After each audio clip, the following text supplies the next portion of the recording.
नमस्कार, news 18 India पर लगातार आप बने हुए हैं हमारे साथ, देख रहे हैं सबसे बड़ा दंगल। आपके साथ मैं हूं नेहापन। बिहार विधानसभा चुनाव के पहले चरण के लिए मतदान जारी है। सुबह से ही वोटिंग के लिए लोगों की लंबी लंबी लाइनें लगी हुई हैं। 9 बजे तक कुल करीब 7% मतदान हुआ है। कई जगहों पर ईवीएम में खराबी की भी शिकायतें आई हैं, हालांकि उन्हें जल्द ही दूर कर दिया गया। कई जिलों में लोगों ने ईवीएम के धीमे चलने की भी शिकायत की।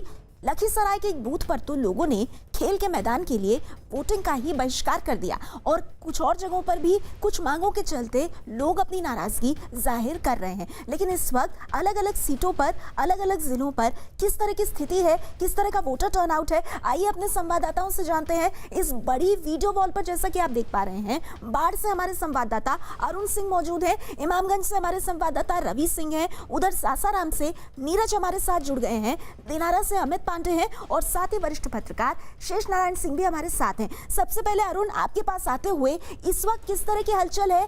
क्या वोटर्स की संख्या में कुछ इजाफा हुआ है? देखिए नेहा, सबसे पहले तो मैं आपको ये बताऊं कि मैं अब बाढ़ विधानसभा क्षेत्र से आगे आ गया हूं, मोकामा, जहां से बाहुबली अनंत सिंह तीसरी बार चुनाव जीते थे। निर्दल 2 बार वो जेडीयू के सिंबल पर जीते थे, तीसरी बार निर्दल जीते थे। इस बार आरजेडी के टिकट पर वो चुनाव लड़ रहे हैं, यानी चौथी बार अपनी किस्मत आजमा रहे हैं। मैं आदर्श मतदान बूथ पर हूँ और आप देखिए यहाँ पर एक महिला बूथ भी बनाया गया है। बहुत ही शानदार तरीके से इस पूरे मतदान केंद्र को सजाया गया है और ज़्यादातर आपको यहाँ पर जो मतदान का काम लोग कर रहे हैं उसमें महिलाएं आपको दिखाई देंगी। लेकिन एक बड़ी अजीब सी बात है, कुछ लड़के हमारे साथ हैं, युवा हैं, जो पहली बार वोट दे के आए हैं। उनसे मैं जब लगातार बात करने लगा, उनसे पूछने लगा कि आपने मास्क क्यों नहीं लगाया, तो वो जिद पर अड़े हैं और वो कह रहे हैं मास्क नहीं लगाएंगे। क्यों नहीं लगाएंगे मास्क, जरा ये बताइए। मास्क इसलिए नहीं लगाएंगे क्योंकि कोरोना है, ये नहीं है।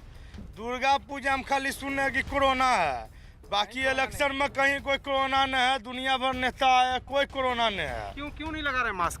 कोरोना है ही नहीं तो लगाएंगे मास्क क्यों? नेताजी इतना कोरोना नहीं है, कोरोना नहीं है भैया। अरे कोरोना है पूरी दुनिया में, हम बताते हैं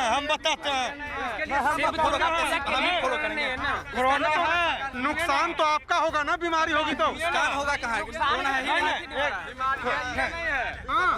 कोरोना है, बस नीतीश जी के लिए कोरोना है। आप बताइए क्यों अफवाह क्यों कह रहे हैं? दुर्गा माता के लिए कोरोना। इलेक्शन में तो मोदी जी भी आए, भीड़ लग रहा था, तेजस्वी जी भी आए, भीड़ लग रहा है। क्या इलेक्शन के लिए कोरोना नहीं है? कोरोना नहीं है। दुर्गा पंडाल के लिए कोरोना है क्या? देखिए पीछे, और देखिए पीछे देखिए, आपने अपने पीछे देखिए, बाबा जी हैं, ये बाकायदा इन्होंने त्रिपुंड भी लगाया और मास्क भी लगाया है। ये बच्चे देखिए, बाबा जी कह रहे हैं जी, मैं 1 मिनट आपको रोकना चाहूंगी अरुण। यहाँ पर हमारे साथ सासाराम से नीरज मौजूद है। जी नीरज, आपके साथ कोई प्रत्याशी? बिल्कुल, जेडीयू के प्रत्याशी और स्थानीय विधायक अशोक कुमार हमारे साथ हैं। और नेहा, सासाराम में इस बार मुकाबला बहुत दिलचस्प है। पिछली बार जो आरजेडी से जीते थे, इस बार जेडीयू के उम्मीदवार हैं। नोखा से जो बीजेपी से लड़ते थे, वो सासाराम से एलजेपी के उम्मीदवार हैं और आरजेडी ने बिल्कुल नया चेहरा दिया। अशोक जी, आज के दिन अब क्या कहेंगे? वोट तो आपने दे दिया, क्या कहेंगे? एनडीए पूरे बहुमत से बिहार में आ रही है और सासाराम उससे छूता नहीं है।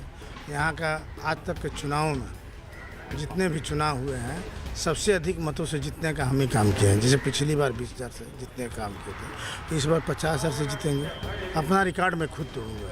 रिकॉर्ड आप तोड़ेंगे, लेकिन बार बार जो है जेडीयू पर एलजेपी का आरोप है कि नीतीश कुमार ने काम नहीं किया, बेरोजगारी बढ़ी, तो ये कन्फ्यूजन भी क्रिएट हुआ। एलजेपी एनडीए का तो हिस्सा है नहीं, लेकिन उनके उम्मीदवार कहते हैं एनडीए का हिस्सा। दिनारा से अभी थोड़ी देर पहले राजेंद्र सिंह ने कहा।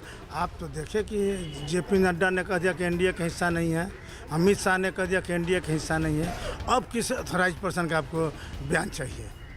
जब जेपी नड्डा अमित शाह बोल दिए, उसके बाद तो बीजेपी में कोई नहीं बचता जो कहे कि वो हिस्सा है। उन लोगों ने बोल दिया कि एनडीए का हिस्सा नहीं है। तो आप जो है आरजेडी से पिछली बार चुनाव जीते, इस बार जेडीयू से उम्मीदवार है, ऐसा क्यों हुआ? आप भी ये बात समझते हैं कि जब से तेजस्वी यादव का शासन आया, एक भी राज्यसभा किसी पॉलिटिकल आदमी को नहीं दिया गया। देखिए दिया गया किसको? जेठमलानी को, जो दिल्ली के थे। तो जेठमलानी को तो लालू यादव के वक्त भी दिया गया। हाँ, 15 के बाद ना दिया गया है, 15 चुनाव के बाद ना, जब से उप मुख्यमंत्री हुए हैं, 15 के बाद दिया गया है। आप देख लिया असलम करीम व्यापारी को दिया गया। आप देखिए अभी कौन अमरधारी सिंह हैं, पता नहीं है। इस तरह सारा टिकट ये लोग एक्सचेंज करके दे। बिल्कुल बिल्कुल आरजेडी बिल्कुल। इसलिए छोड़ी क्योंकि जो राजनीतिक बाध्यता होते हैं, जो राजनीतिक निर्णय होता है, उससे नाराज थे अशोक कुमार और इस बार जेडीयू के टिकट पे चुनाव मैदान में है। वोट इन्होंने अपना दे दिया है और इस तो बार देखिए फिर नीरज, उम्मीद हर जता जगह रहे हैं हलचल कि है। जनता जहां सासाराम में आप हैं,